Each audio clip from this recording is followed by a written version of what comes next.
Thalassaemia আক্রান্ত রিফাতের সমস্ত চিকিৎসার দায়িত্ব নিলেন ব্যারিস্টার কায়সার কামাল।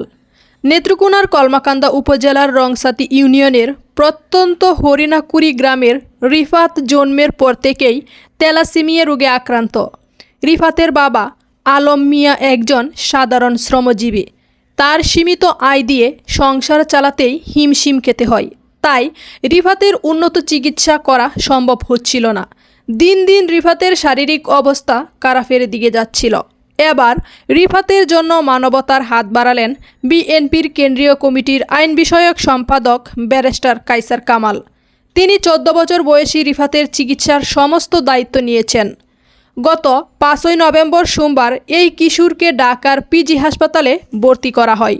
ব্যারিস্টার কায়সার কামাল বলেন, জটিল রোগ থ্যালাসেমিয়া আক্রান্ত রিফাত যেন সুস্থ হয়ে স্বাভাবিক জীবনে ফিরতে পারে তার সমস্ত চিকিৎসার দায়িত্ব গ্রহণ করছি। আসুন সবাই দোয়া করি রিফাতের সফল অপারেশনের জন্য। মানবতার সেবায় আমাদের প্রচেষ্টা অব্যাহত থাকবে ইনশাল্লাহ। এই মানবিক উদ্যোগ নেওয়ায় স্থানীয় জনসাধারণ ও বিভিন্ন সামাজিক সংগঠন ব্যারিস্টার কায়সার কামালের প্রতি কৃতজ্ঞতা প্রকাশ করেছেন।